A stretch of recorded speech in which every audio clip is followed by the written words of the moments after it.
Teddy, Emily, and Aaron for the invitation, originally to Life and Death Matters, to help address some of the things that have been concerns for you, for your teams up in the Yukon in the past weeks and months. It's an honor to be invited to attend.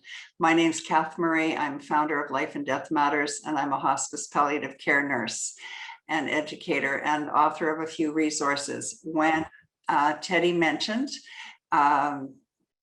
being able to access the resources on our website, I put the link in the chat, and I'll do that again, but it's www.lifeanddeathmatters.ca/Yukon, real creative. So nice thing about that is you don't have to worry or about passwords, etc.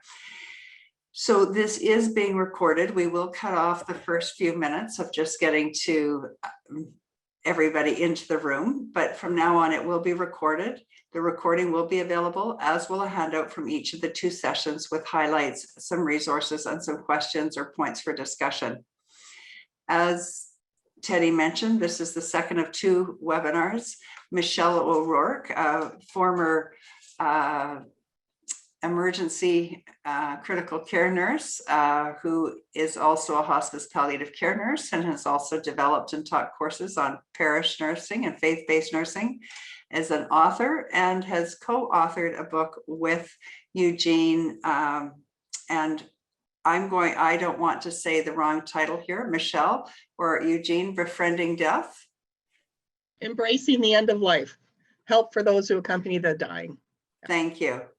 And Michelle is going to participate today in that she and I will both participate a bit with Eugene. He will take the lead, but I'll introduce Eugene in just a minute. We do invite you to interact as we go. Questions will be asked by Eugene throughout the session to provide you some time to move and think and participate. If you want to participate and ask a question, but you don't want the name, your question associated with your name, just write me a chat in the chat box and write confidential, and then write your question, and I won't quote your name or anything. If you just want to put a question in the chat and you're happy to have your name involved, then I'll be able to say, so-and-so is asking about such and such. Eugene will also probably have some times when you're able to just be able to unmute your microphone. For the rest of the time, please keep your microphones muted.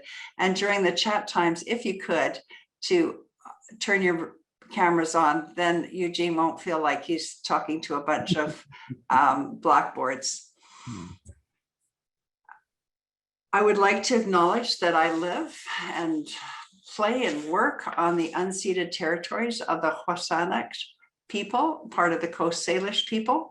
And I live just south of the Sayote community and across the peninsula from Sartlip community. And we're just outside of the capital city of Victoria.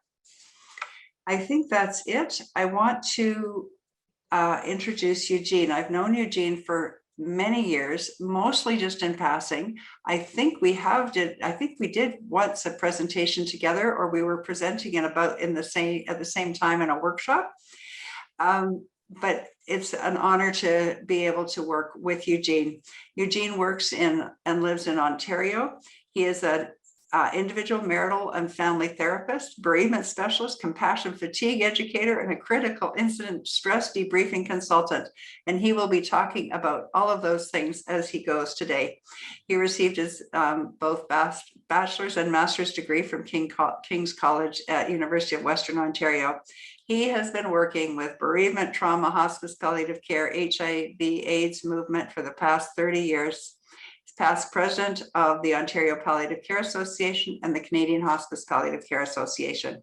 In 2002, he was presented with the commemorative medal for Her Majesty Queen Elizabeth's II Golden Jubilee by the Governor General of Canada for his work, of course, in hospice palliative care. And in June of 2019 was named a Paul Harris Fellow by the Rotary Foundation of Rotary International for his involvement in establishing the Rotary Hospice in Stratford Perth.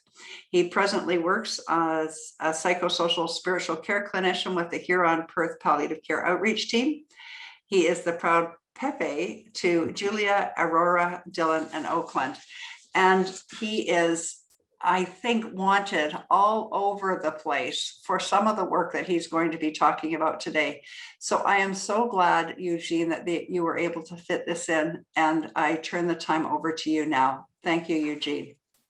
Thanks a lot, Kath. And whenever I get an introduction like that, it sounds like I can't hold down a job. I love this quote by Parker Palmer. He's in the education field. If you ever, YouTube some of his talks, he's just a passionate speaker about integrity. And he says the soul speaks its truth only under quiet, inviting, and trustworthy conditions. And I think Kath and Michelle and Teddy have really created that environment since June 3rd to talk about some of these really difficult things. So I'm going to cover 3 different areas, and feel free to pull in questions, and Kath will interrupt as it goes. So I don't mind that at all. And we'll just carry on that way. When suffering affects ourselves, our families, our teams, our community, our province, our country, and our world. And that's where we're at today. And this is the work of Dan Sundale, a firefighter from Calgary who does this artwork. And I'll be using some of his pictures, and I have his permission.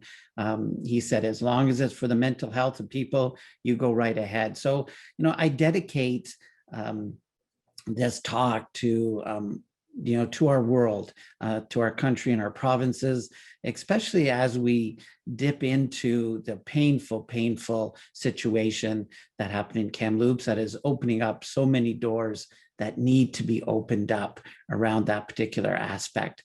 The Truth and Reconciliation report, estimated between 3,500 and 6,500 First Nation children have died during that time. And so, that's just been kept under wraps for so long that, we need to make this just in dealing with that. So along with the pandemic, we come at really difficult times. So I'm back about 1.5 years from a compassionate leave program. This is my dad was diagnosed with lung cancer, and I got to do this for 8 months. So if any of you get an opportunity to do the compassionate leave, to be with a loved one, it's just incredible experience. And I really toyed with, when do I go? Should I wait until I'm physically needed? And it was Michelle that said, no, go soon. And I was so glad I did to be able to continue to build that relationship. As you can see here, my dad was the 15th was the 13th of 16 kids. And my grandfather, when my dad was born, received old age pension and the baby bonus at the same time. And there was only 2 of them left. And I do palliative care much differently since that experience. I do a lot more listening and a lot less talking. It was an incredible experience. So I'd like to start with that, talking about just a bit about spirituality. The English word spirit comes from the Latin spiritus, which means breath. And the word soul is derived from an old Greek and German word, which refers to from the depth of you, your vital breath. So when I speak about spirituality during this presentation, it's about our vital breath that comes right from the depth of you. And whenever I bring that definition of spirituality, it makes such great connections in dealing with that aspect. And when we talk about that vital breath, it's to devote presence, attention, respectful assistance to helping people discern what is the meaning in their life now in this new environment of pain, and how they seek to live out that meaning as life unfolds. Presence, attention, respectful assistance. You folks got that. This is part of your nature. It's part of your training. It's part of your skill base. So that's why it's so important that we be called to share our vital breath during this time. Joan Borisenko has this wonderful quote: "We in the care partnerings community frequently encounter people with life-threatening illness at a point when they are no longer who they have been and are not yet reborn into who they will be. We meet them in a place between no longer and not yet. No longer and not yet. That is very difficult for our clients and patients and for the families that we serve, but equally difficult on us. And there's a message out there of don't talk, don't trust, don't feel, and don't change. And this work should be a piece of cake to you folks because it's part of your training. And I could never do that because I'm way too sensitive. Well, so are we. And there's a cost to this kind of caring. And so we need to look at that whole particular aspect. And then another quote from Parker Palmer: one of the hardest things we must do sometimes is to be present to another person's pain without trying to fix it. To simply stand respectfully at the edge of that person's mystery and misery. Wholeness does not mean perfection. It means embracing brokenness as an integral part of life. Misery and mystery. You know, we're pretty good at the misery thing of coping with that, of diving into really good pain and symptom management. But we don't get much support of talking about the mystery. And I don't mean mystery in the religious sense. I mean mystery in this sense. How is their misery? How is their pain and symptom, this new diagnosis, this dealing with COVID-19, dealing with complicated grief? How is it affecting their meaning and purpose in life? Meaning comes from within, and then we channel it outwards to become purpose. And if the purpose has an impact, it then feeds our meaning, and it has that loop. Well, what happens if the purpose is too overwhelmed with the amount of impact that we're seeing on people, and it doesn't get a chance to impact our meaning? And that's where we get burnout, compassion fatigue, and all these things in dealing with that particular aspect. I had a wonderful experience, luckily, in my first couple of months and doing palliative care at St. Joseph's Health Center in London. You know, they said, hello, you're hired, you get a week off, and then you're on call.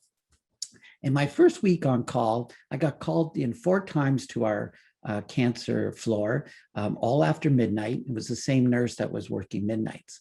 And after the families left, this nurse would go to the window and she would open up the window and just kind of stand there. So I thought it was protocol policy to air out a room after somebody had died. I know I was very new at this. Well, after the 3rd time, I thought that doesn't make a whole lot of sense. So I asked her, why do you do this? She goes, well, for many of these people, I've sat beside their bedsides for many, many months. I've heard their painful story of loss and of suffering, and I've gotten really close to them and their families.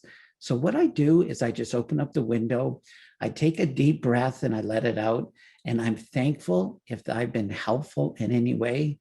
I take another breath and I'm appreciative for all that they taught me. And then I set them free. Because if I don't do that, I know that in 5 minutes, that damn call bell is going to go and I'm going to be robbed of that experience. This is one of my hopes is during this presentation is that we continue to share our rituals of getting it from here to here, out here, of acknowledging the great gifts that our clients and family members have given us and what we've done for them. And it's those rituals that keep us in the work, that allow us to deal with the misery and the mystery around this. So Michelle will recognize this book. This is the book that we wrote together. And this is Julia, my first granddaughter. And one sunny afternoon, and this is the desk that I built where I wrote most of the book. And I read it to her. And Julia, honestly, I'm not making this up. She leaned over to me and she said, Pepe, I want to be a hospice palliative care worker. Oh, brought tears to my eyes. But, you know, this was this mailbox.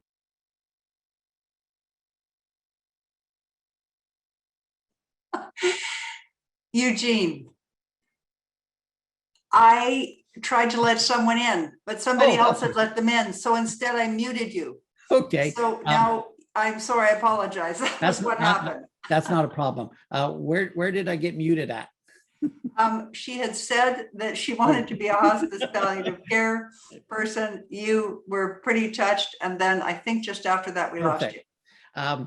So this mailbox, when I created the palliative care unit Stratford General, the nursing staff gave me this as a thank you for all the organizing and the teaching.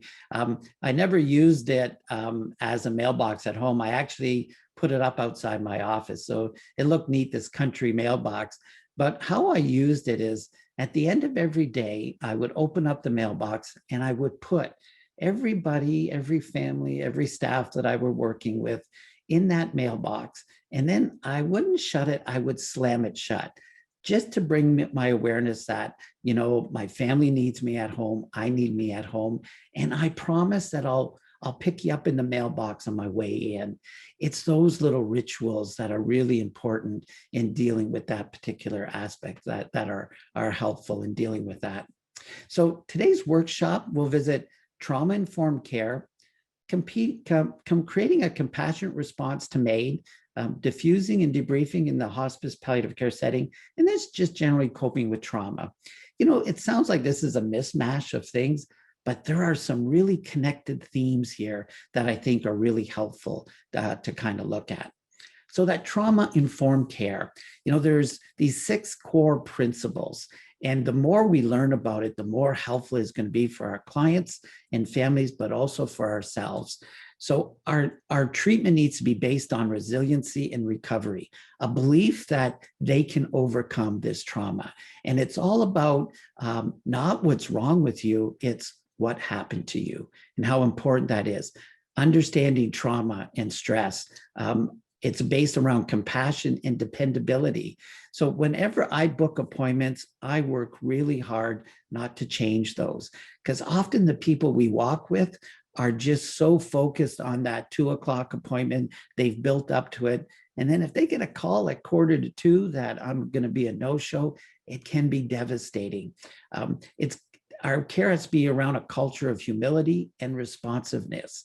And, you know, that's where allowing our First Nations brothers and sisters to direct us on what is needed is going to be so helpful in dealing with that aspect. And then that it has to be collaborative and empowerment around that. So the 4 R's are kind of realizing the widespread aspect of trauma, recognizing it, responding, and then making sure that we don't re-traumatize. So they don't necessarily need to tell the story over and over again, which can be really difficult in dealing with that particular aspect. So this was Sarah. I was working with her in a long-term care facility, 98 years of age, nonverbal, congestive heart failure, and was probably going to die within the next 3 weeks. She immigrated to Canada from a war-torn country, and she had 3 sisters that were still overseas, and they were coming to visit her in a couple of weeks. Sarah kept on screaming and screaming, and there was nothing that anybody could do that could stop the screaming. Nurses asked if I could spend some time with her, so I would. I tried everything, tried singing, and that made the screaming worse. And then I noticed that there was a tear rolling down her cheek, and it just kind of stayed there. And I thought, oh, that must be uncomfortable. So I just went to wipe it off, and she stopped screaming. I waited about 8 minutes. The screaming started, and it was like a scream, a loud moan. I would just gently caress her cheek, and it stopped. I had no understanding why, but it worked. So I got about 18 volunteers together. We did this little training program, and we each took 2 hours term and 2 hours at a time, just gently every 8 or 10 minutes caressing her cheek, and she stayed very, very quiet. And we had no understanding of why. Her sisters came down, and they were like 78 up until 92, still well enough to travel. So we met with them first and explained this little team that we had, and they started laughing. So, oh, well, we know what that's all about. And they explained that in their war-torn country, the soldiers would come into the village during the day, and Sarah would put manure on her sisters' faces so the soldiers wouldn't touch them. And at the end of the day, when she was washing the manure off of their faces, she would tell funny, funny stories. And they remember the funny stories. They don't remember the indignity of having to wear manure. And then I said, oh, well, who washed off Sarah's manure? And there was that long pregnant pause. And they said, oh, Sarah made sure she didn't wear manure to attract the attention of the soldiers as another way of protecting us. Did this have anything to do with that trauma? I'll never know. But it taught me at a deep, deep level that we never know what some of our clients and family members are carrying. And so having that perspective of trauma-informed care is really helpful. And that's a whole workshop on itself. There's actually some really good Canadian literature about trauma-informed care in palliative care that down the road, I'd love to do another presentation on that. And that's really helpful in dealing with that particular aspect. So trauma-informed care, the guiding principles are safety, choice, collaboration, trustworthiness, empowerment, and then the 4 R's. So let me give you some examples. When I worked at a family health team, we had this doorbell which acted as an emergency buzzer. So if anybody was out of control, I would press the emergency buzzer, they would call the police, and there would be assistance. I never used it that way. Whenever a client came in, I handed him that buzzer and said, if you ever feel unsafe in this room, just press that buzzer. And this is what's going to happen. About 4 female nurses are going to come in. They're going to ask me to leave. And then they're just going to check if you're okay. The feedback I got from those clients, I did this for 10 years, and even repeat appointments, I would give them the buzzer, and it just became like a guiding safety net for them that was really helpful in dealing with this aspect. I had a referral to do a home visit for a woman who was horrible history of abuse and just didn't feel safe with a male. I'm the only one in my program. There was no one else to go in. So the PSW said, well, you really need to see him. So I'll stay after my shift and I'll be with you. And she was so appreciative that she allowed me in the door. I happened to hear in rounds that she was on disability, so very, very little money, and she had cancer of the pancreas, and all she could tolerate was bananas. So when I came to the door, the PSW was there, and I had $3.13 worth of bananas. And I said, I understand you like bananas. And it was like I gave her a winning lottery ticket. And we developed this very profound, deep relationship that she was able to resolve a lot of her trauma because of that PSW and because of those bananas around that. And the same was with this orange juice, a gentleman that he could only tolerate orange juice. The nurses said, you're never going to get in. I came in, I made sure he could see the orange juice through the peek hole, and he let me in. He goes, what do you got here?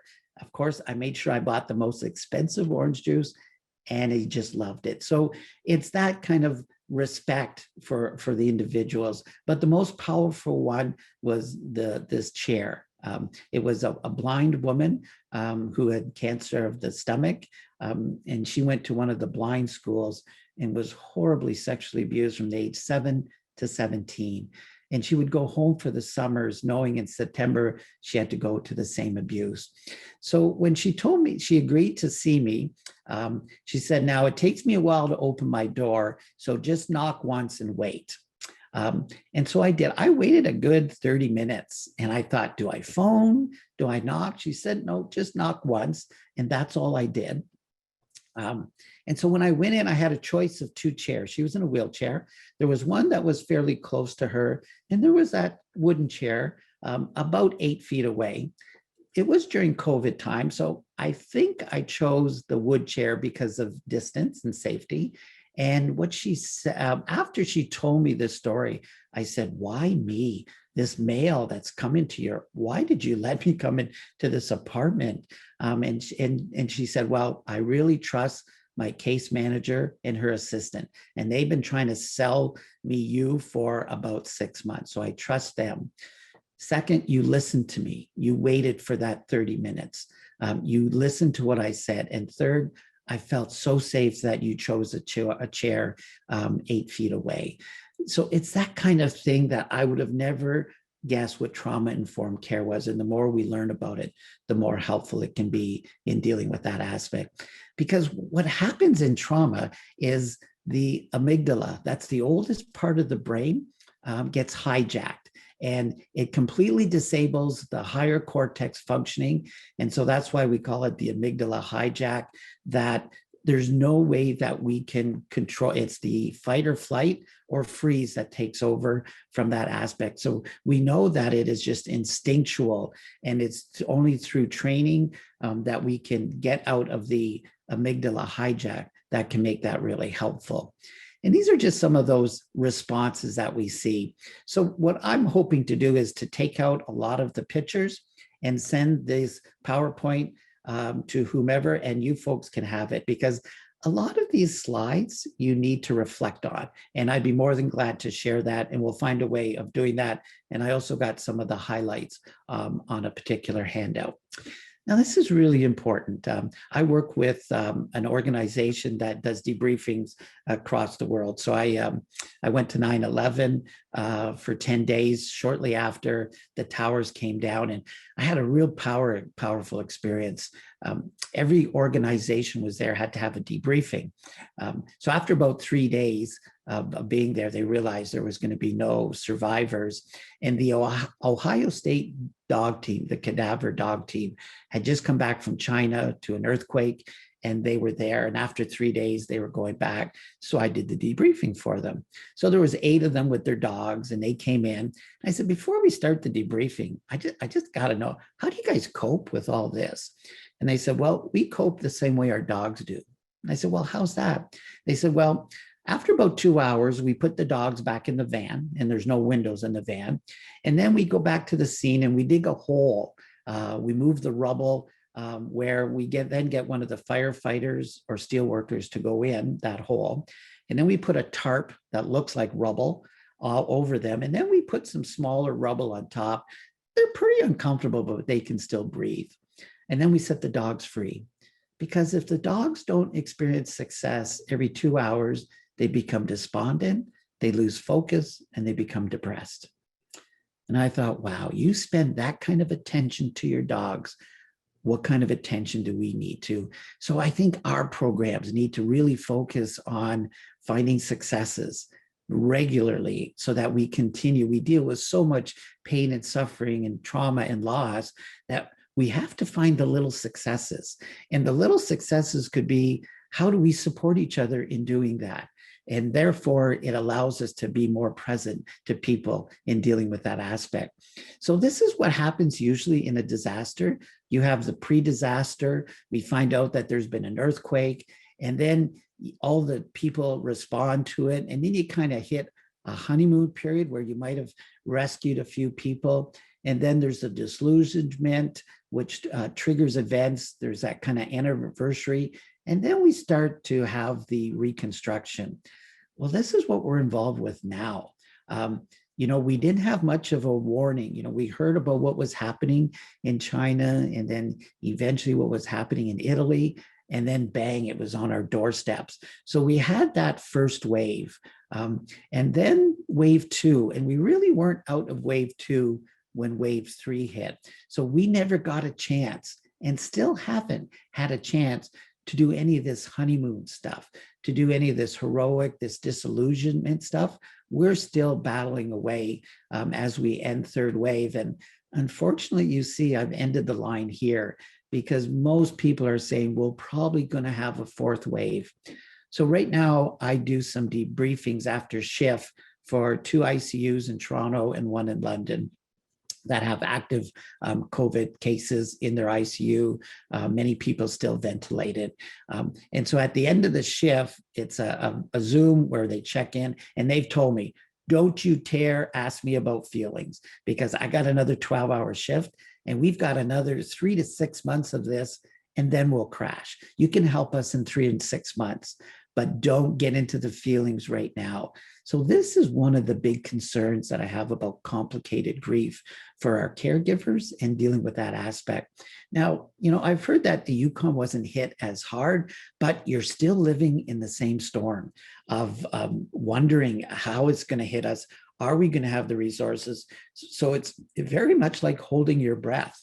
I did a debriefing for one of our Canadian soldiers who came back from Iraq, and he was, Afghanistan, and he was a communication specialist. He never went past the wire, but he heard how dangerous it was in Afghanistan, that as soon as he stepped on the plane, he went like this and he stayed like that, both physically and emotionally, for 8 months until he got his foot off the plane back in Canada.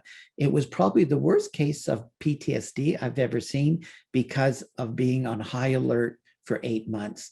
So even though you may not have had the numerous cases or the big outbreaks, you've still had to do this with the rest of the country.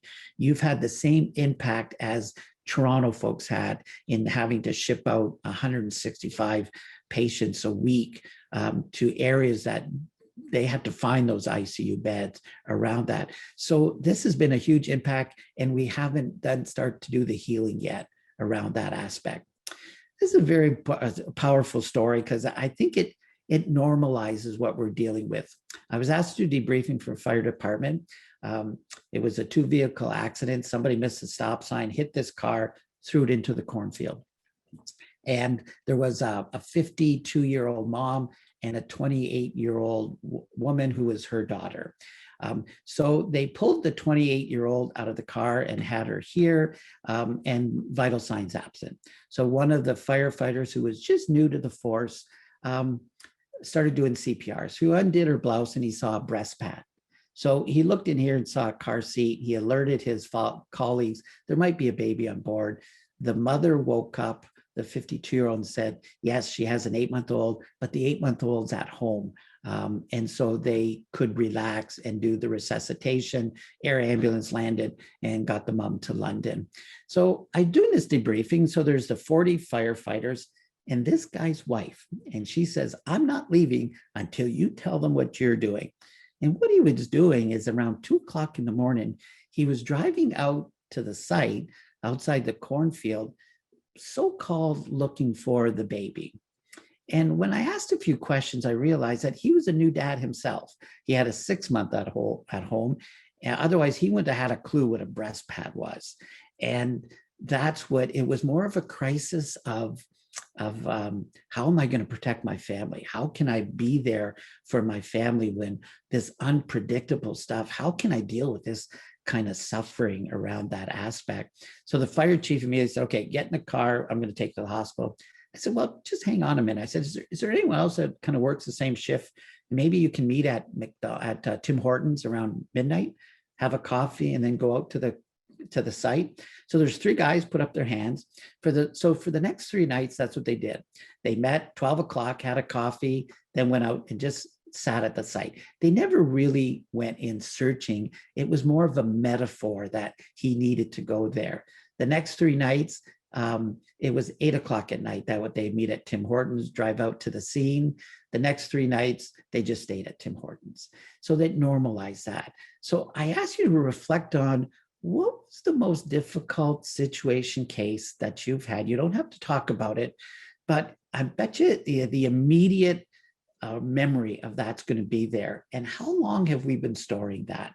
And that's why it's so important for us to remember, reinflect, and then reinvest down the road. But the remembering and reflecting is so crucial in dealing with that particular aspect that is so important around that. So this is the model that we were trained for in dealing with when we went to New York City. It's the SSVVPP model. I added the retreat and reflect. So before we get to a particular situation, the more time that you can prepare emotionally, the better it is. That's pretty tough if all of a sudden someone is actively dying on your unit or in your hospice. You don't have much time to retreat and reflect, but you can afterwards. And then just making sure that people are feeling safe and secure, that we feel safe and secure. And then the most important part is we need an opportunity to ventilate, and we need someone to validate, and how important that is. And then plan and prepare. What do we need to do afterwards? That is so important in dealing with that aspect. So I came up with this that I've been using for about 6 months, trialing it, and I would love your feedback on it. So I would like Michelle and Kath to come off of mute if you can. We have not rehearsed this. So I'm going to go through this with them with a particular situation. They are not trained debriefers, but just watch how they'll each take turns just giving me a suggestion. So what it is the first is to be aware of an uncomfortable, unsettling, challenging emotional event. So that's the insight, that whenever we come on, we just need to be aware of what's that little thing that's niggling at me that I need to be aware of. And then ask a coworker if they have time for a 10-10. So then you're preparing and you're getting consent. And it's okay for the coworker to say, emotionally, I'm swamped, I can't do it. Great, I'll check with somebody else. So that would be really important around that. And then once you get the consent, you take no more than 10 minutes to describe the situation. And here's the important part, and how it left you feeling. That gives me a chance to ventilate. And then the coworker's role is to receive the event, give some reflective feedback that the person is being heard and understood. That's the validate. And then together you explore if an action is needed to take place. So step 4 and 5 usually takes about 8 minutes, maybe 10. And then you reconnect in a couple of days for that ongoing support. So here's the situation. I was involved for about 2 years with a family, a young man who had ALS, and he had a 7-year-old daughter. And he very much wanted to live, but his disease had progressed so much that he had chosen to have medical assistance in dying. And he chose to have it at home, and he wanted his little girl to be there, and she wanted to be there. So I spent about 6 months preparing the little girl of what the process was like, and really supporting them as a family. He was very resistant, and for one, kind of emotionally shut down, but it was at the point where he hardly could talk. So that made it really difficult. And so when I came in for that morning, I got there around 8:30. The procedure was going to be at around 11. He asked me to take off my mask. He said, I don't want to die with somebody wearing a mask. Deep down, I was hoping that I could hide behind that mask, but I was more than glad to take it off. And it's interesting. He had 2 of his best friends. He had his mom and dad, his wife, his brother there. But when the doc and the nurse came in, he didn't ask them to take off their masks. It was very interesting. And he was very, very loving to his daughter. But when he looked at us, he had this look of terror, this look of fear that was overwhelming around that, and probably is still bothering me. Michelle and Kath, can we do a 10-10? So the 10 minutes is telling the story. What would you suggest to me?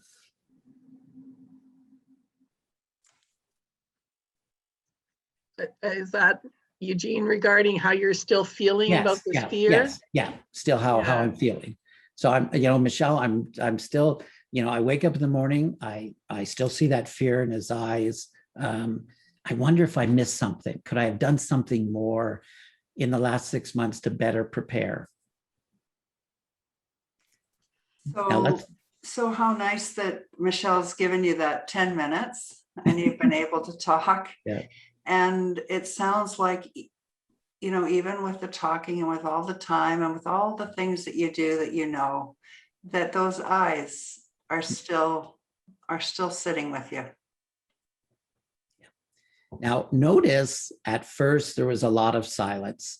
That's what I needed.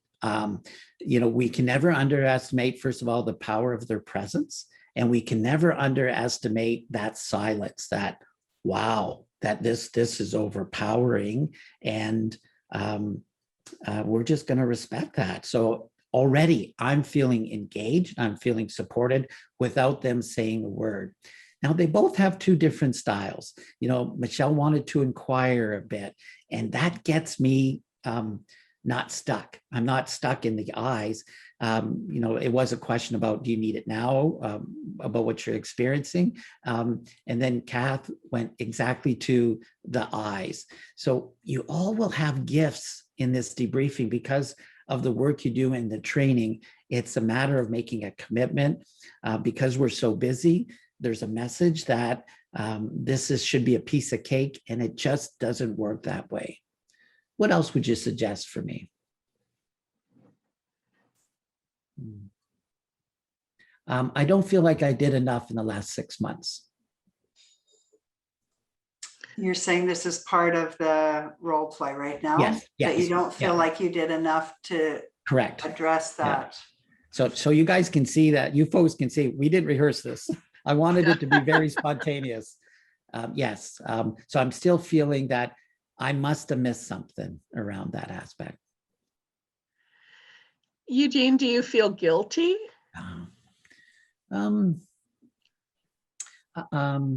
Guilt, not so much guilt.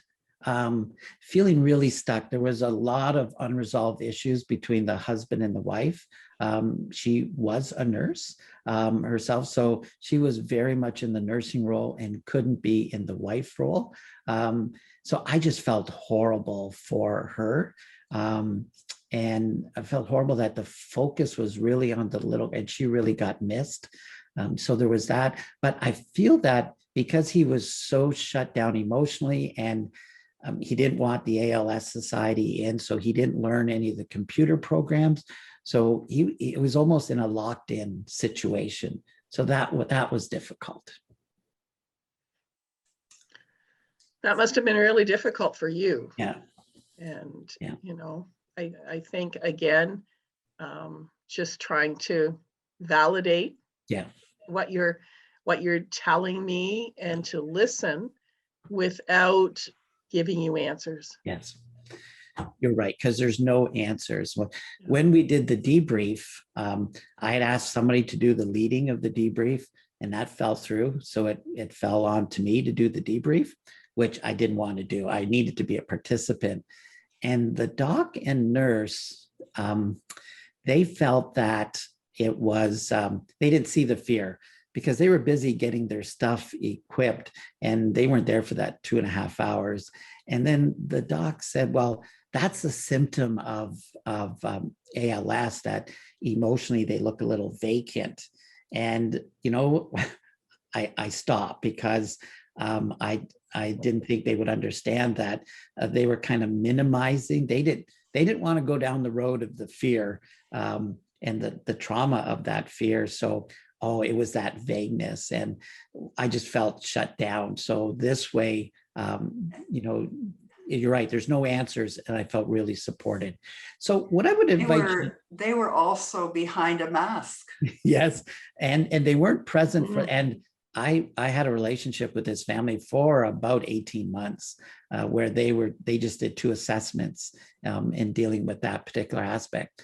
So what I'd like you to do is to trial this, the 10-10, get back to me, and I would love to fine tune this in dealing with that particular aspect, because there really isn't no answers. It's about presence. It's about being there and supportive. And I know that in a couple of days, I'm going to get an email from Michelle and Kath to say, hey, how you doing about that case? You got a minute for a chat? That's the follow-up too, that we need to be consistent on in dealing with that aspect. So Eugene, just to back one slide. So the next piece then is also then to ask you what would be supportive. So one thing that would be supportive would be to phone you in a few days. Yes. The other one would be to replay a different debrief, or to just see what it is that would be supportive to you. Yeah, I'll probably, when you two phone, I'll probably do a debrief with you folks, because I think it was too painful for the everybody went in protection mode for this little girl, and kind of couldn't go deeper to see that fear in his eyes around that particular aspect. The little girl, as soon as I walked, this is the kind of relationship we had. She grabbed me by the hand, and she introduced me to everyone that was in the room. She couldn't say Eugene, she said Nugene. Nugene, this is my grandma. And Nugene, this, like, not Eugene once. It was like she was that much of a connector around that. And the other difficult aspect is I can do one bereavement follow-up. And that's it. And that's just horrific. That's not really good continuity of care around that. So there's problem with our program that doesn't allow for good care. And that's what also sets us up for burnout and brownout and compassion fatigue around that. So, And I think, we talked a little bit about this in my session a couple of weeks ago, how, we have to find that place to be able to talk about this. And sometimes it's way after the event happens when we feel safe enough to talk about it. And it's just so important for whatever situation that somebody's been in, that if there's this niggling that keeps coming back up, and sometimes you'll get in with the death of another person and those hot buttons, those emotions are set again, there's something you've got to work through. And, and again, we've talked about trying to, even talk to someone professionally. There's so much that your colleagues can do and that you can do in a debriefing situation. But I think not to be afraid to say, I really need to talk through this with somebody who can help me with the emotions that are happening around it. So this taking care of ourselves, especially during all of the trauma during the pandemic that we've experienced, and all of the trauma that, we experience as we go from death to death to death. I think that, just being really gentle with yourself and checking in, if you've had an upsetting, challenging emotional event, this is really good information to have to begin debriefing with. Yeah. Thank you, Gene. Yeah, good. So try the 10-10. And as soon as you say 10-10, we know then that, oh, this is serious. This is important. I'm going to make time for it. And the fact that you get consent means that the person is prepared. So those are the two things that are so most important. Alan Wolfeld's companioning model is also great in grieving people, but it's also a good model for self-care. So find somebody who can be present to your pain, and it's not about taking it away. Find somebody, and same with our clients, that will go in the wilderness of the soul with another human being, not knowing that they're responsible to find the way out. When you need someone just to sit in the muck with you, and I'm great at sitting in the muck with somebody, might not be really good at finding the way out, but that's not what they need. They need that particular aspect. It's about honoring the spirit. It's about listening with the heart, bearing witness, walking alongside, never leading or being led. And then that one, sacred silence. Again, we can never underestimate the power of our presence in dealing with that aspect. So those are pretty heavy topics. So this is Julia. Now she's about 3. And I said, Julia, what are you doing? And she said, oh, Pepe, I'm practicing to be just like you. I'm working on the diet. I really am working hard on that. I just want to switch gears to talk a bit about my journey on medical assistant in death, because I've learned so much about that. So my personal family background, born and raised Roman Catholic. I had some parish priests that had just come back from missionary work. They were fab. So I had a really great experience as a young boy, as a teenager, as a young man with my church. I then started working at palliative care at St. Joseph's Health Center. And at that same time, I became part of the palliative care, Canadian Hospice Palliative Care Association, their board of directors. And I was on their committee to look at the policy. At that time, it was called euthanasia. So this is going back 38 years ago. That's how long it was. So our first meeting was held in Vancouver. Wasn't quite sure why. Well, the person that organized it had Sue Rodriguez there. So we got a chance. She had just been to the Supreme Court for the first time, and it was turned down, and was appealing that.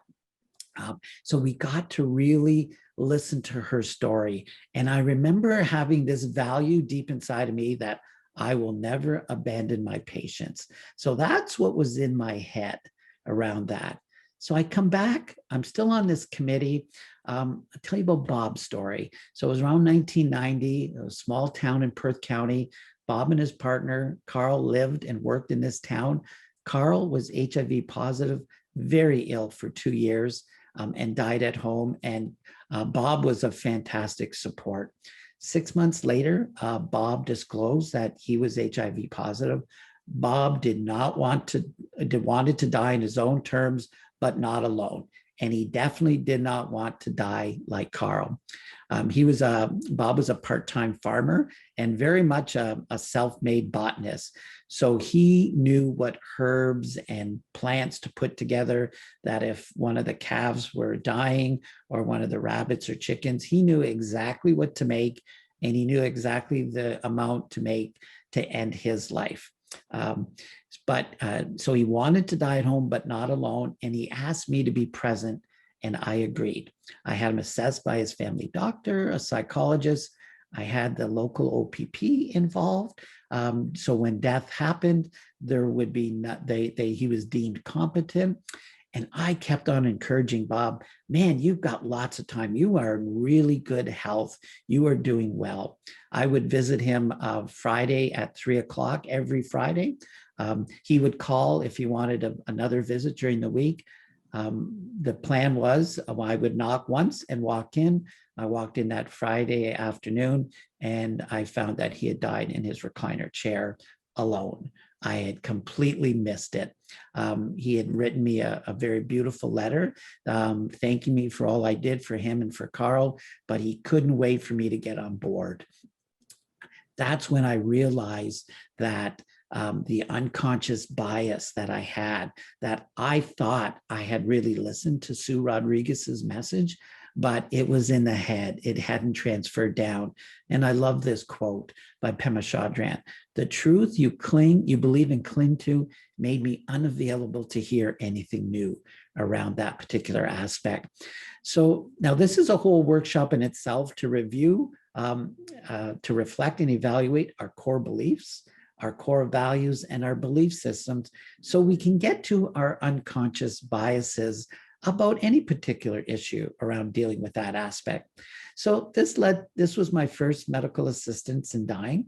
I'm a firm believer in the Canadian Hospice Palliative Care's policy on MAID, which is they do not see it as a tool in the toolkit. And I really firmly believe that. But I really support the fact that if someone wants to be a conscious objector, they have a right to. If a hospice wants to be a conscious objector of not provided, they have a right to. It's how we go about having that discussion so that we can avoid what happened in BC, where boards were taken to court, boards were relieved, staff were fired, the community was split. We need to have an open discussion about this and be aware of our unconscious biases. So Brian is on my right and Wayne is on the left, two brothers.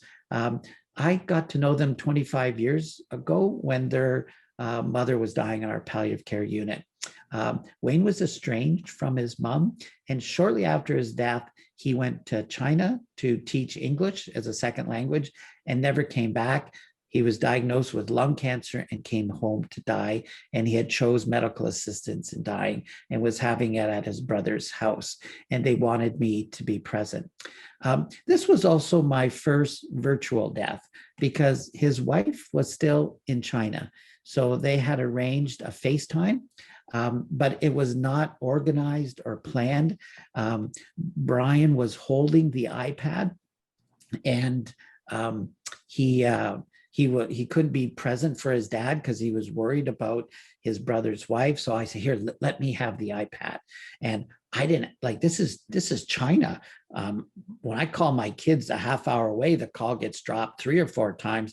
I didn't have another number. I was so anxious, and her parents didn't believe in medical assistance in dying. So they ushered her to the basement to be alone. And she was just uncontrollably weeping. I just wanted to jump in that iPad and support her. So I learned a lot about virtual deaths, of how to do it differently, do it right around that particular aspect. And of course, his favorite song was Let It Be by the Beatles. So that was playing in the background. It was a very, very powerful death that I learned so much about around that. And yet I can still say that I feel comfortable with the CHPCA's policy. I believe in that, but I'm not going to abandon our clients. And I think if we can really encourage our communities to have that, so it's not all on the burden of our hospices that have to say no. There's so some hospices say, well, you can't admit to it for it, but if you change your mind while you're here. We have one hospice in Ontario that allows it, but you have to come in for 5 days. So we get to know you and assess your pain. And it's done in a much more pastoral, compassionate way of dealing with that. Many of the communities will have funders that say, if you provide MAID, we're not going to fund you. And then on the other side of the fence, they'll say, if you don't have MAID, we're not going to fund you. We need to have a really good community developer lead that discussion with us so that our hospices and our staff aren't caught in the middle of dealing with that particular aspect of it. So these are the stats that we have for our latest stats. We don't have them for 20 yet. Across the country, it's about 2% of the death around that aspect. So we're not seeing a whole lot. Oregon is the state that in the States that has had it for about 35 years, and their numbers haven't gone up substantially over those 35 years.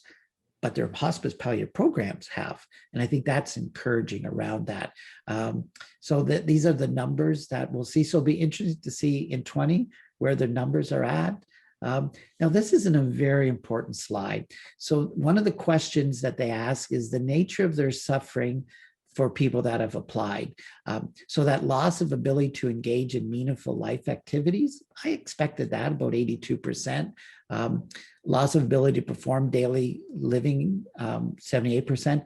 But here are the ones that us as palliative care folks I really perk up when I see that. Inadequate control of symptoms other than pain or concerned about it. Inadequate control of pain or concerned about it, loss of dignity. So at least half of them are worried about that. What if our palliative care programs had the capacity to deal with all of this, that we had full funding, that we weren't spending 15% of our fundraising to fund the other 50%, would we be able to eliminate some of that? So I think that's where the discussion also around MAID needs to be fulsome, so that we're not providing a different team, pitting different programs against programs around that aspect.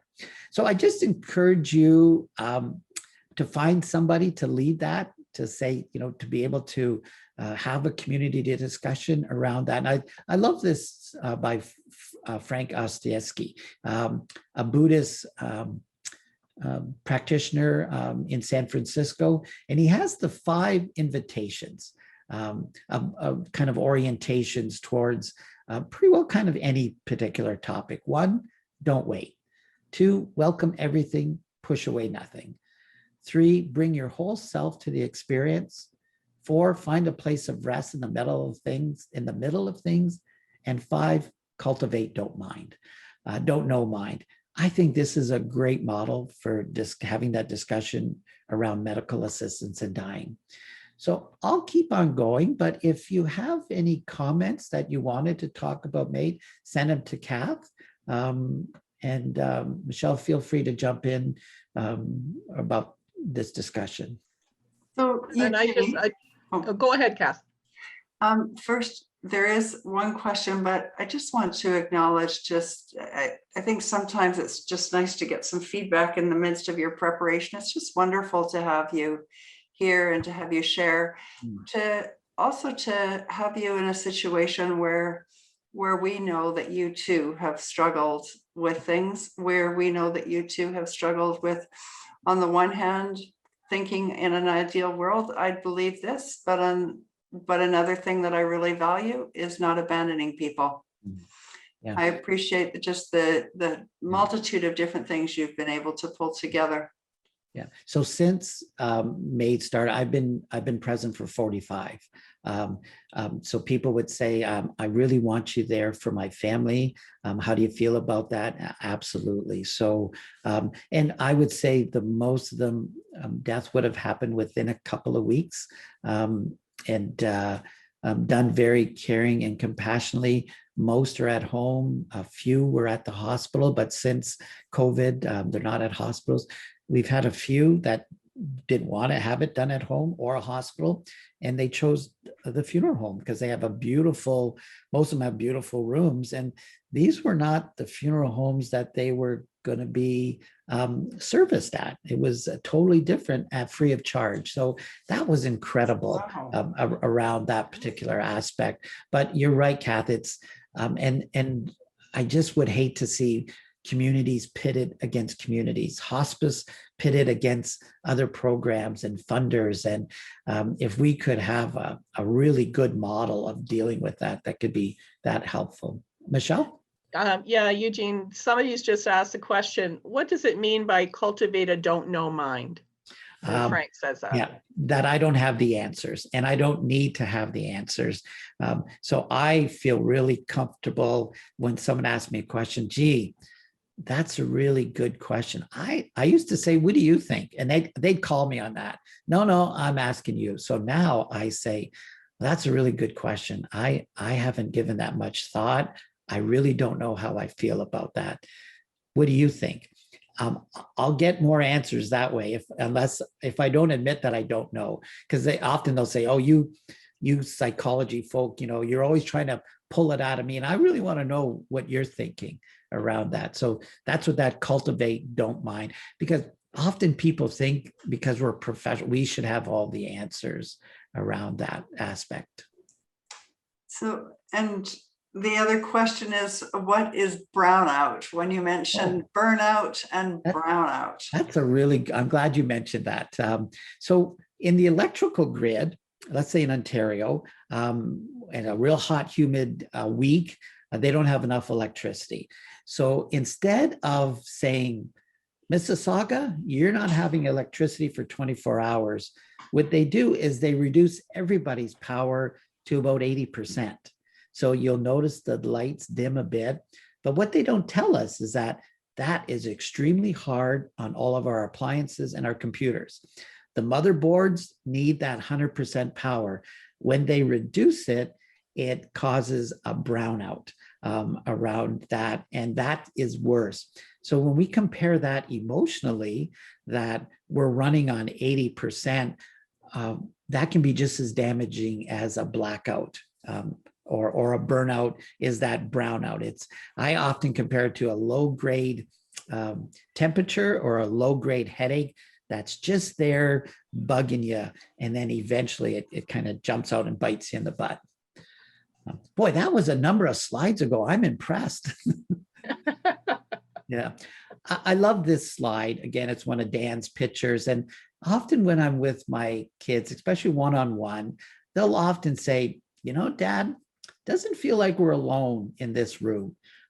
So finding rituals of getting it from here to here, out here, so that we can kind of reprocess it, but also setting aside. So I have a big maple tree that I have to pass by to get to the house. And I give it a good whack every day, and on my way home from work or when I get out of the car, and I put everybody on that tree, so the tree will hold it with the promise I'll pick you up in the morning. And that has been really helpful.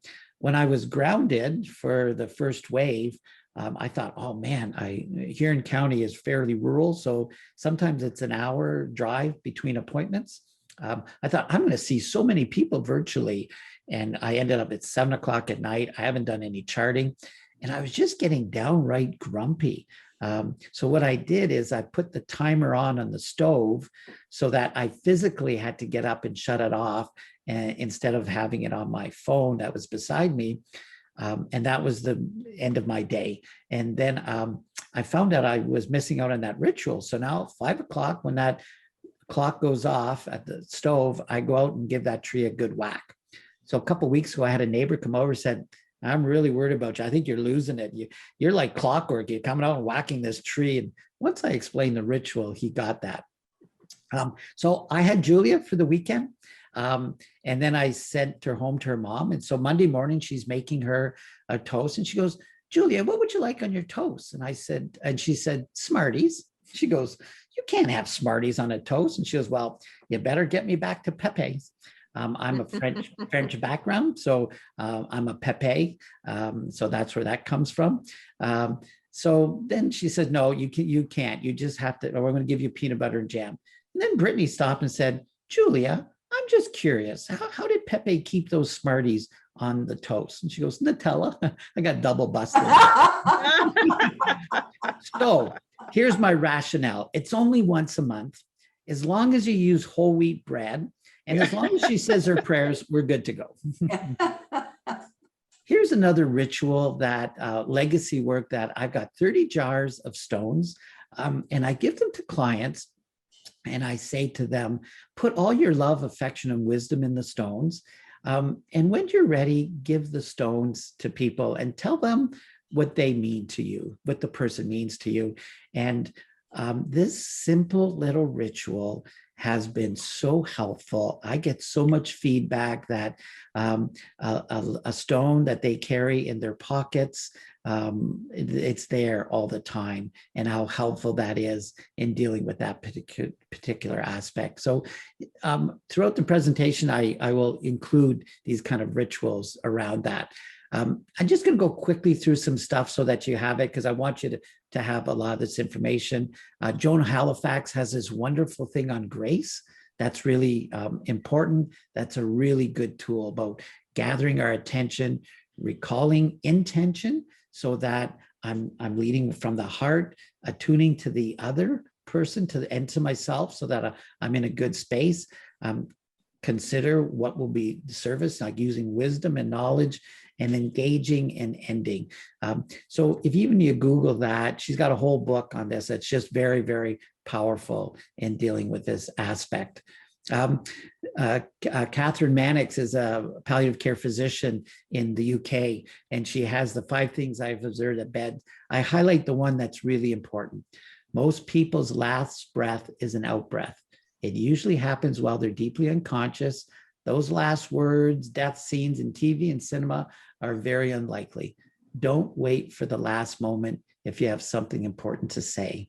Same with ourselves. When it comes to some of the suffering that we witness, we cannot wait for that to the end. We need to get that out here more often in dealing with that particular aspect. So, we just weren't ready for this kind of grief. There was this, all these beautiful rituals that we have. And then we had this, I never dreamed that I would be teaching some of my clients, families in the waiting room at hospice or in the parking lot of how to say goodbye virtually around that particular aspect. So that's why, we're going to be seeing a lot of complicated grief around that particular aspect. So, the root word for bereavement means to be robbed.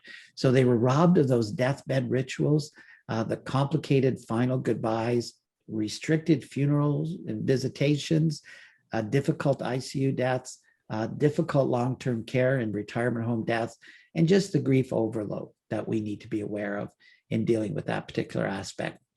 Despite PPE, we still can connect. I love the way he's got his finger up here, the expression in his eyes, and how he can always connect to Tim the Toolman Taylor, even though we don't see part of his face around that. I was so intimidated by PPE until I said, I got to find other ways of connecting with people. So here's another ritual that I do, or a legacy work. Is you can get these at Giant Tiger. I'm not sure if Giant Tiger is up in the Yukon, but they're Canadian-made bath towels, and it's a hug blanket. So all you need is that a permanent magic marker, and I did one for Julia, so I'm very embarrassed. But I want to show that you don't need to be an artist to do it. So I'm not sure why I gave such long arms. I'm not sure why I put elbows on both sides of my arms. Definitely the muscles aren't that big. There's a little more of a bulge here. I'm not that tailored. I've written a book with Michelle. I've done a number of papers. I still don't know how to spell, but I think I nailed the glasses. So I encourage you to do a hug blanket for your loved ones. I definitely need a class on how to draw fingers, but it's that beautiful thing that I do this with all my palliative clients. And it is just such a long-lasting legacy in dealing with that aspect. The sponge analogy. If a sponge stays in water too long, it loses its ability to absorb and squeeze out. Same with ourselves. We need to get out of that. We're finding out that many of our healthcare workers did not get a vacation last summer and are still working full tilt. And people are really working hard to make sure that some vacation time is done. We need an opportunity to step back in dealing with that particular aspect. So this is also really important. This is where the burnout and the brownout happens. We're really good in our comfort zone, but it's the aspect here that when we get in the stretch, and it's positive, we can do some really good work when we're stretched, but as long as it doesn't last too long. We've been in this stretch over here for 16 months. And so we are definitely in that zone of delusion. I hadn't seen my kids or grandkids for about 7 months. I got to see them on Saturday. I couldn't believe on just physically being able to touch, to get a hug, how that filled up the cup around that particular. And I was doing FaceTime pretty well every day. But I didn't realize that. So we're still very much in this zone of delusion. And even if the numbers weren't high, the pressure is still there around that particular aspect. And so this is what happens in short-term stress, but this is where we are in a pandemic. You have the event, wave 1, wave 2, wave 3. I'm going to stop there because I sure hope we don't have a wave 4, but the recovery period is much longer in dealing with that particular aspect. So these are just, again, some definitions that about burnout, secondary trauma, compassion fatigue. But I want to highlight this. I thought secondary trauma and vicarious trauma was the same. It's not. Vicarious trauma is that it has a profound shift in your worldview. So that's when we go off sick, when it has that. So what can we do before we go off on sick time around that particular aspect? And I think especially for people in hospice palliative care, we are just told to push and push and push. 28 first responders, police, fire, and EMS died last year by suicide. And there was 26 the year before. The stats haven't come out for this year. That's unacceptable. It's about the culture. It's still a fairly male-dominated culture, and it's a culture that says don't talk, don't trust, don't feel, and don't change. That has got to change around that. And same with how we talk about vicarious trauma. And I love this about the definition about compassion fatigue. The most insidious aspect of compassion fatigue is that it attacks the very core of what brought us into this work, our empathy and compassion for others. That's why compassion fatigue is so damaging, along with all the other ones, but more so is that, to me, it affects our DNA. This work we do, it's not an occupation or job. It's a vocation. It's part of our DNA, and we just need to be aware of that in dealing with that particular aspect. You'll get this. This is a really good handout that you can do the check marks of, it's like the hallmarks of burnout, vicarious trauma, and compassion fatigue. And I do this every Friday night around 3 o'clock. And I just do check marks where, oh, I didn't realize I had a little bit of this. And then it gives me a weekend to percolate on it, which can be really helpful. So I'll make sure you get a copy of this around that.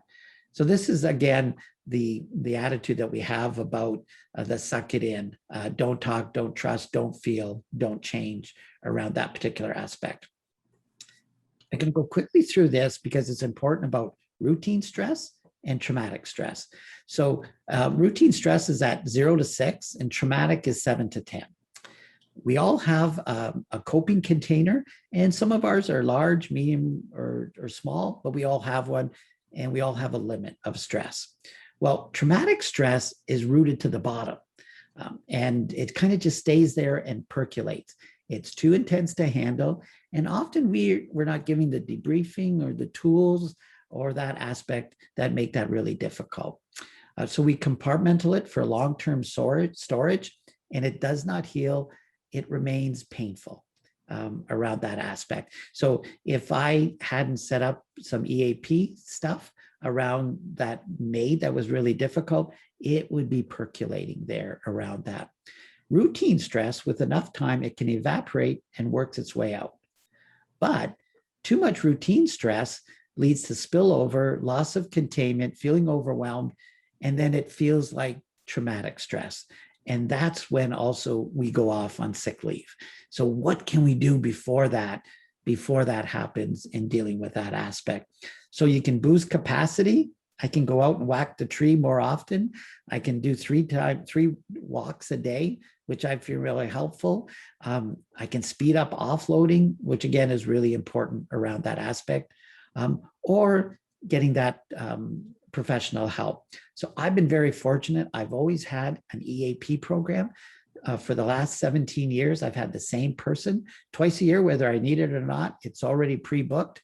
And when I go thinking I'm in pretty good shape, I do the compassion fatigue test. I realize that I'm not. So it's very, very helpful. So like Michelle said, I really encourage, if you have an EAP, to use it. If you don't, encourage leadership to get an EAP, find a way to fund it. That is so important in dealing with that particular aspect. And so, we have these faucets that kind of the meditation, hobbies, self-care, friends, exercise, rest, fun, but we often don't have a faucet for the vicarious trauma, the trauma that changes our worldview in dealing with that particular aspect. There's just a bunch of techniques that I'll go through. You'll get this, the window of tolerance is really helpful so that we don't go into hyper-aroused or hypo-aroused. And the best way through that is square breathing. So Navy SEALs and Canadian Special Forces developed this.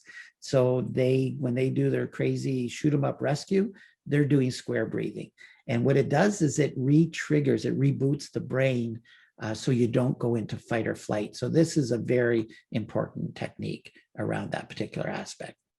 And I just wanted to end with the debriefing is, again, a whole different workshop, but we need to develop ways of having debriefing. And the training program is training people to facilitate the debriefing and then allowing that to happen. And it's basically this.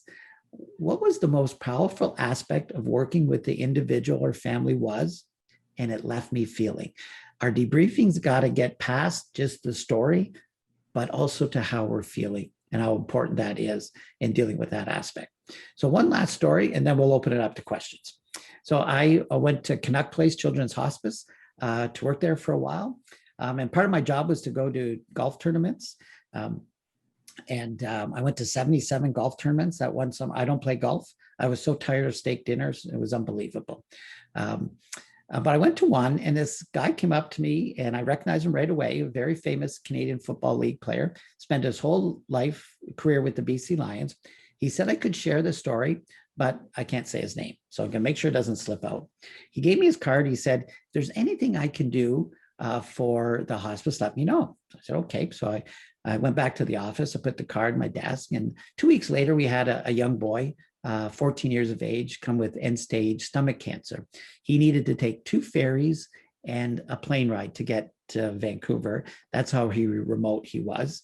Only child, and his parents were staying in the apartments above. And it was for end-of-life care because pain control was really difficult. So I went in to introduce myself and meet them, and huge BC Lion fans. They had posters and jerseys hanging and on the wall, huge BC Lion fans. But because they lived so remote, they'd never been to the game or never met a player. Oh, I got an idea.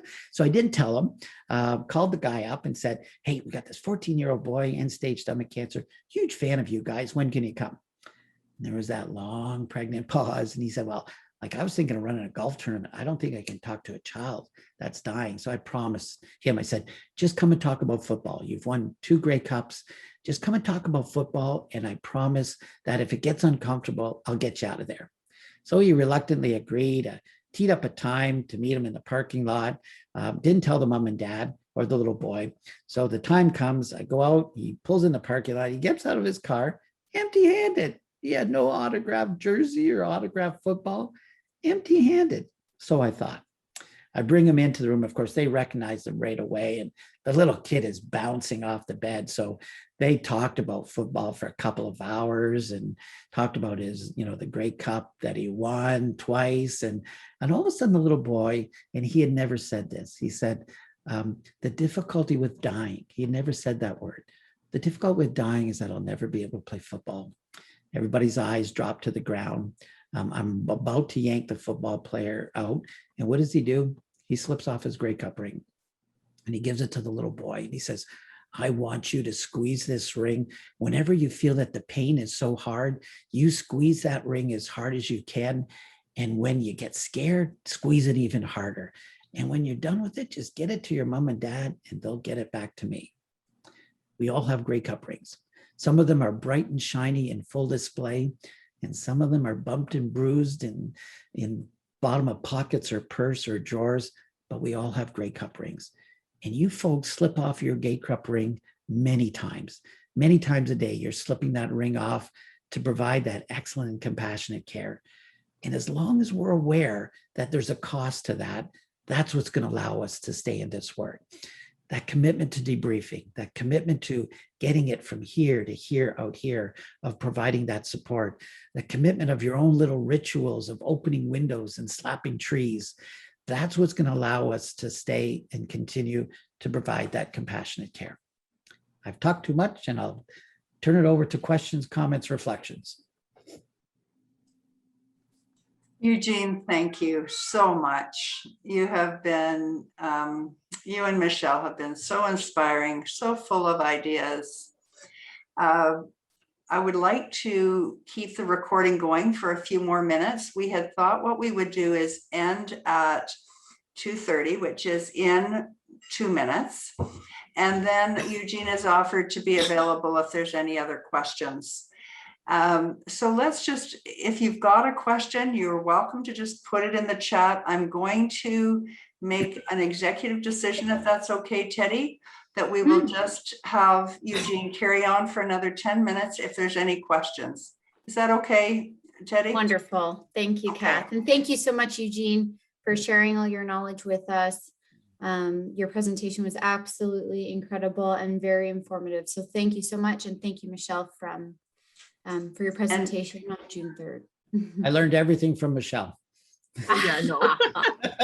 And Teddy has mentioned that the Yukon government employees do have the employee assistance Wonderful. program, as well as Hospice Yukon provides free services. And you might need to, it took me a couple of times. The first 2 wasn't a fit, and that's okay. I would call back and say, this just wasn't really a good fit. Can I try somebody else? So you have the power to do that. And that shows really good insight.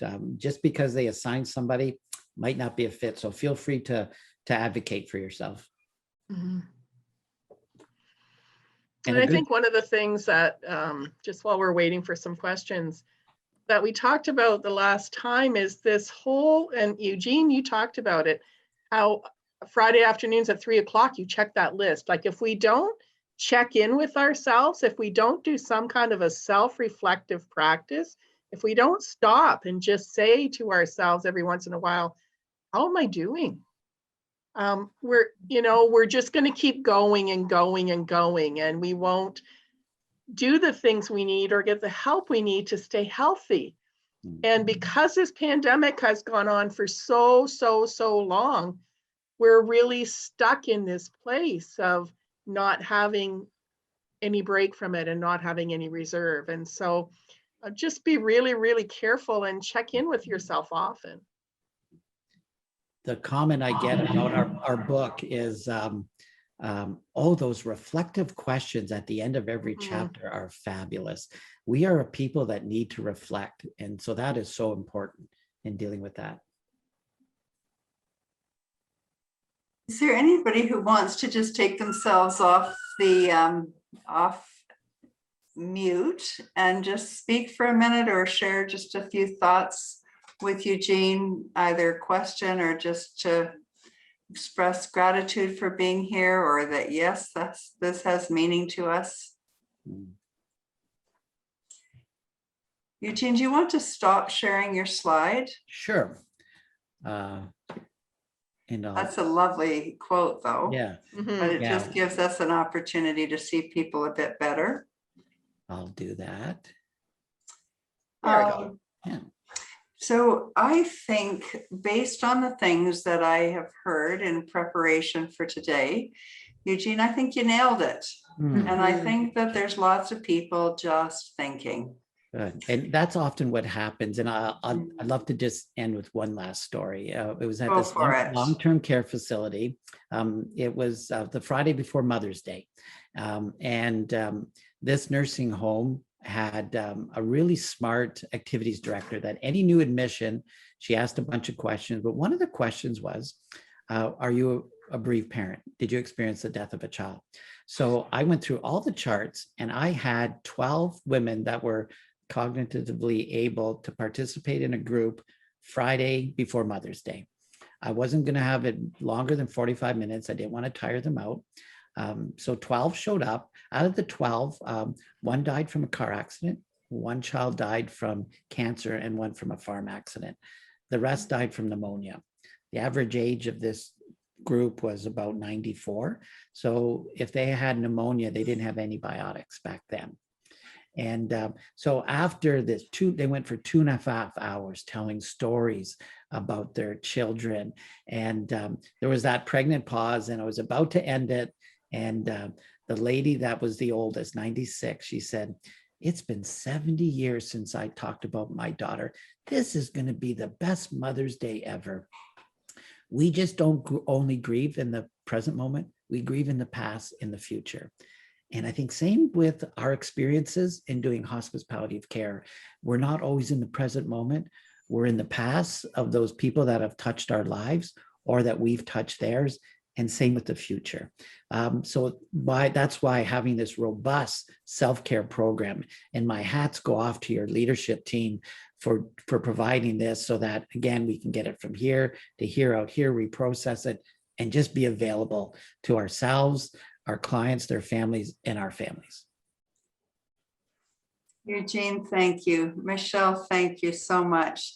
Teddy, we're honored that we have the opportunity, Teddy, Emily, and Aaron, to be part of the palliative care program's education series. Thank you. Thank you so much. Honestly, I'll make sure you get a copy of the slides. Wonderful. Thank you so much, Eugene. And thank you, Michelle. Thank you, Eugene. And thank you so much, Kath, for working with me and Emily and Aaron in making these webinars happen. And thank you, Eugene and Michelle, for putting together these presentations with a small amount of time. So we really appreciate it. The presentations were amazing. They have hit home for, I'm sure I can speak for all of us, for most of us, I would say, and if not all of us. So again, we're super appreciative and very thankful to have you join us today and on June 3rd. Yeah, so I just really appreciate it. And thank you so much again.